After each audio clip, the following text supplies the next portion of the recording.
Ce qu'il faut savoir, c'est que pour créer un mythe, il vous faut au moins 250 ans.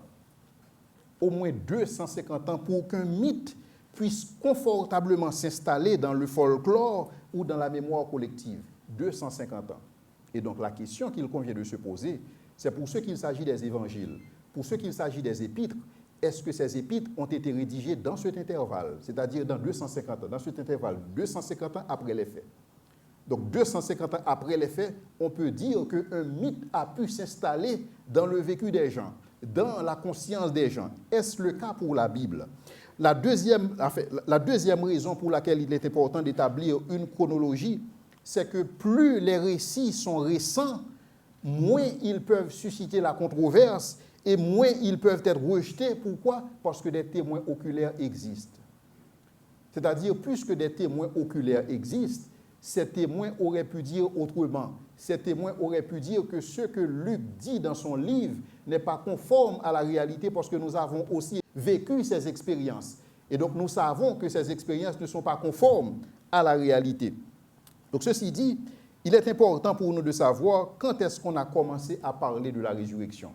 Parce que si on n'arrive pas à nous entendre sur une date pour la résurrection, il se pourrait effectivement que Jésus soit un mythe. Et donc, il est important de considérer les dates. Regardons la chronologie des dates.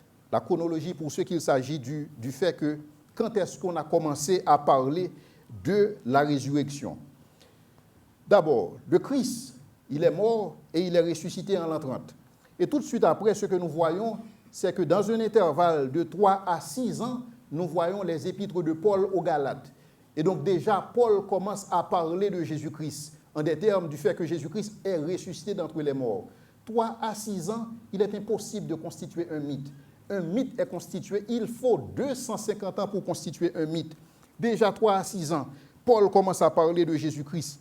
Ensuite, nous voyons donc dans 1 Corinthiens 15, et ce que les premiers chrétiens appelaient le credo, et c'est ce que Paul disait.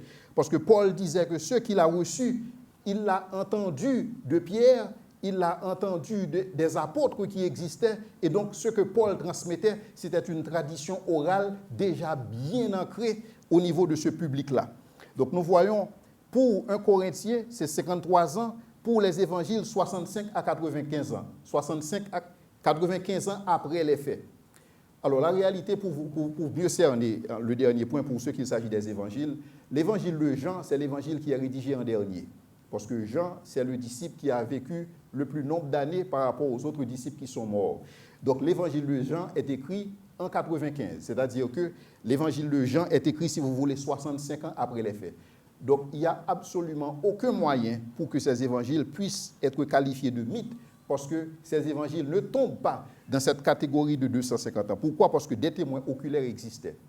Et c'est pourquoi quand Paul parle de la résurrection, Paul affirme dans 1 Corinthiens 15 que non seulement le Seigneur lui est apparu, mais le Seigneur est apparu à plus de 500 frères à la fois et des gens qui sont encore vivants et qui peuvent témoigner sur le fait est-ce que Jésus-Christ était effectivement ressuscité d'entre les morts ou pas. Cependant, certains diraient que c'est trop éloigné des faits. Donc, puisque c'est trop éloigné, il n'y a aucun moyen de nous assurer effectivement que nous comprenons ce qui s'est passé. Maintenant, la réalité, c'est que cette objection ne tient pas debout pour ce qu'il s'agit des faits rapportés dans l'Antiquité. Parce que la réalité, c'est que si on n'admet pas l'historicité de ce qui est présenté dans les évangiles et dans les épîtres, nous ne pouvons absolument rien connaître de l'histoire. Et c'est ce que je vais vous montrer.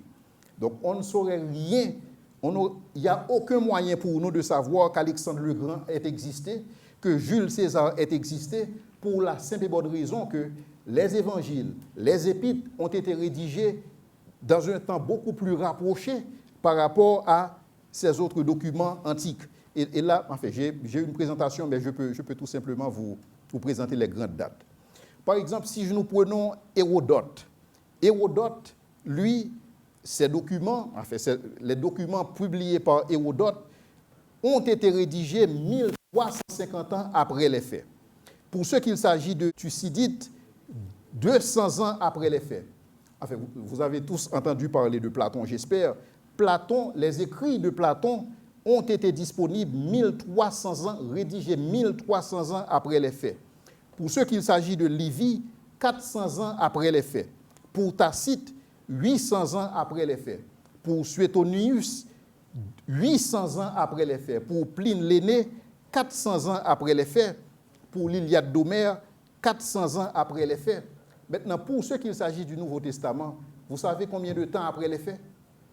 35 ans après les faits. Tout ceci pour dire que si on ne peut pas effectivement avoir foi dans les évangiles, si on ne peut pas avoir foi dans les épîtres, on ne peut pas non plus croire que Jules César ait existé.